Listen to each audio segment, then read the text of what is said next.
You, John Fitzgerald Kennedy, do solemnly swear. I, John Fitzgerald Kennedy, do solemnly swear.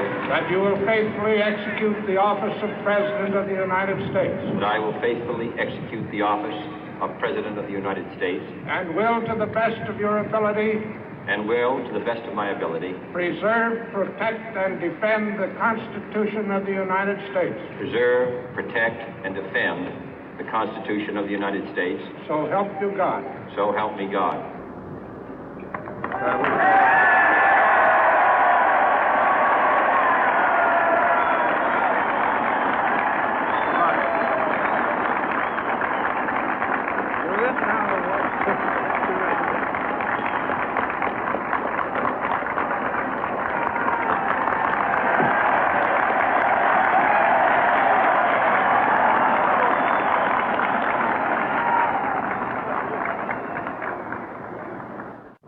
Vice President Johnson, Mr. Speaker, Mr. Chief Justice, President Eisenhower, Vice President Nixon, President Truman, Reverend clergy, fellow citizens.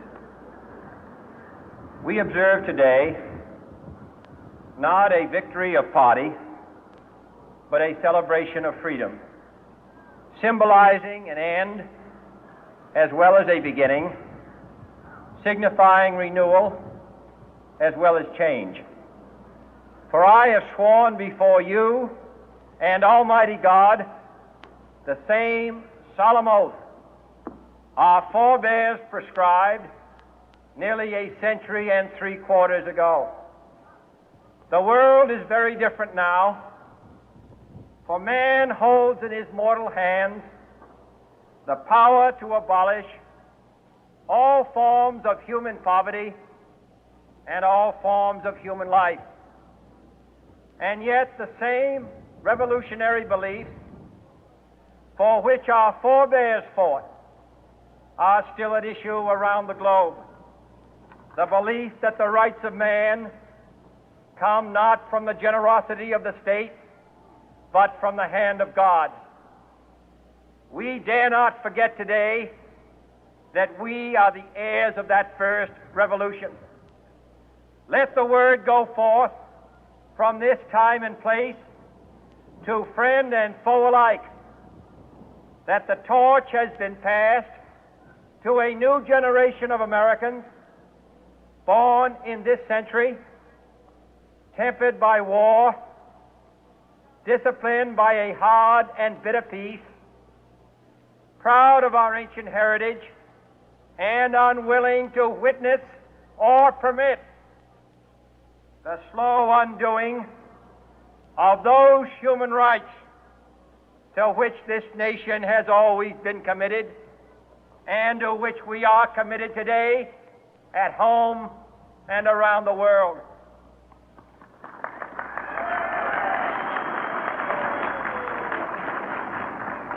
Let every nation know, whether it wishes us well or ill, that we shall pay any price, bear any burden, meet any hardship, support any friend, oppose any foe to assure the survival and the success of liberty.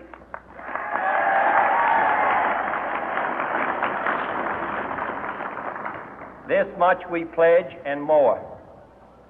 To those old allies whose cultural and spiritual origins we share, we pledge the loyalty of faithful friends. United, there is little we cannot do in a host of cooperative ventures.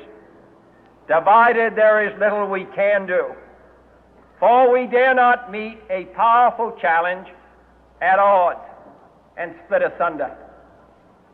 To those new states whom we welcome to the ranks of the free, we pledge our word that one form of colonial control shall not have passed away, merely to be replaced by a far more iron tyranny. We shall not always expect to find them supporting our view, but we shall always hope to find them strongly supporting their own freedom, and to remember that in the past, those who foolishly sought power by riding the back of the tiger ended up inside.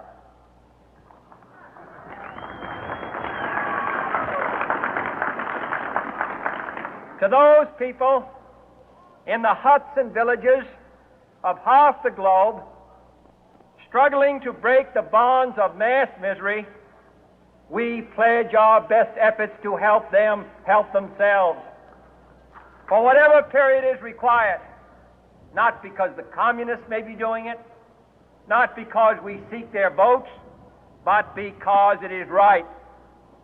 If a free society cannot help the many who are poor, it cannot save the few who are rich.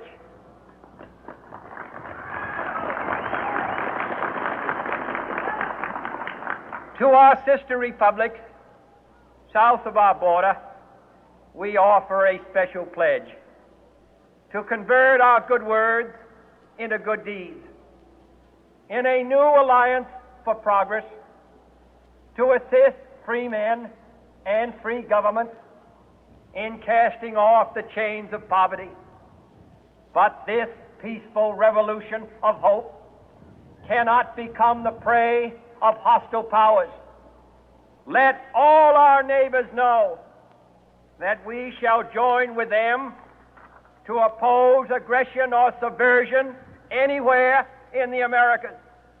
And let every other power know that this hemisphere intends to remain the master of its own house.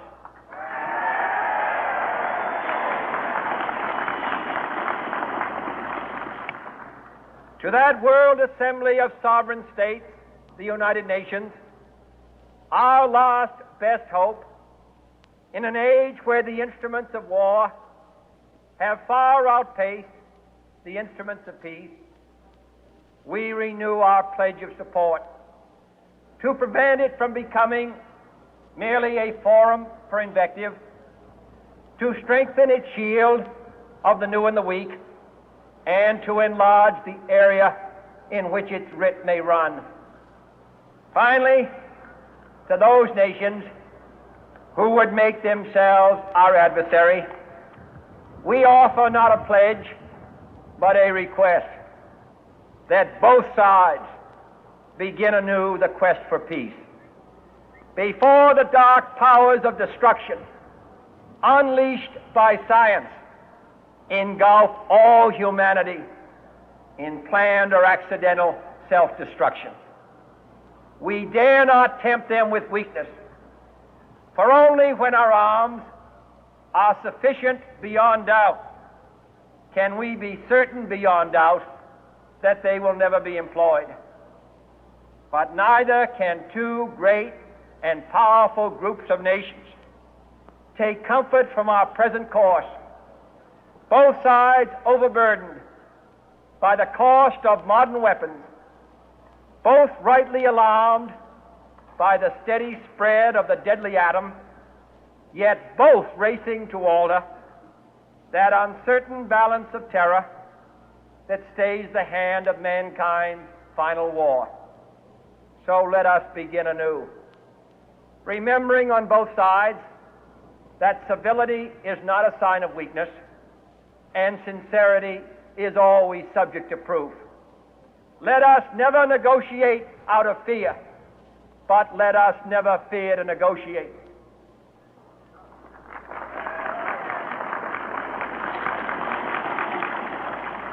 Let both sides explore what problems unite us, instead of belaboring those problems which divide us.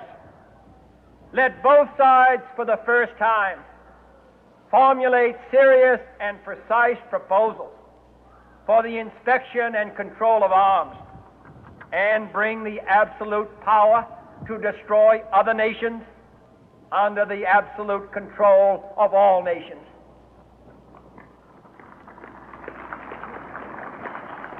Let both sides seek to invoke the wonders of science instead of its terrors.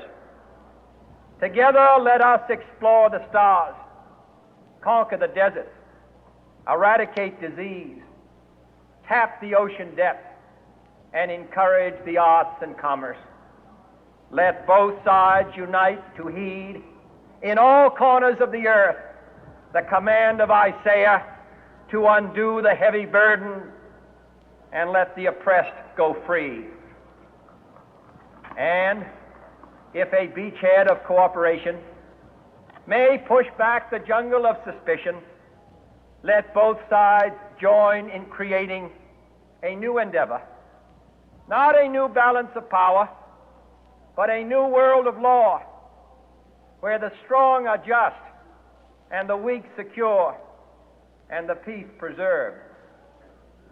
All this will not be finished in the first 100 days, nor will it be finished in the first 1,000 days, nor in the life of this administration, nor even perhaps in our lifetime on this planet.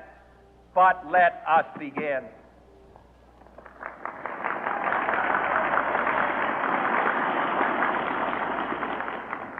In your hands, my fellow citizens, more than mine, will rest the final success or failure of our course. Since this country was founded, each generation of Americans has been summoned to give testimony to its national loyalty. The graves of young Americans who answered the call to service surround the globe. Now the trumpet summons us again, not as a call to bear arms, though arms we need, not as a call to battle, though in battle we are, but a call to bear the burden of a long twilight struggle, year in and year out, rejoicing in hope, patient in tribulation, a struggle against the common enemies of man, tyranny, poverty, disease, and war itself. Can we forge against these enemies a grand and global alliance, north and south, east and west, that can assure a more fruitful life for all mankind?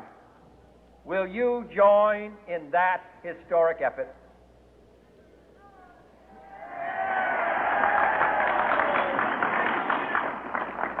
In the long history of the world, only a few generations have been granted the role of defending freedom in its hour of maximum danger. I do not shrink from this responsibility. I welcome it.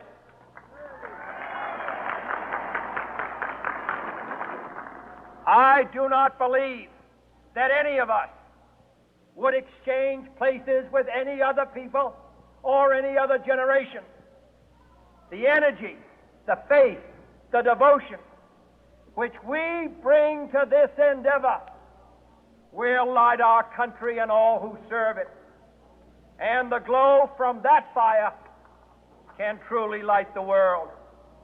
And so, my fellow Americans, ask not what your country can do for you.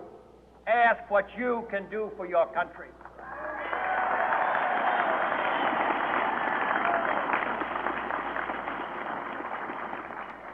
My fellow citizens of the world, ask not what America will do for you, but what together we can do for the freedom of man.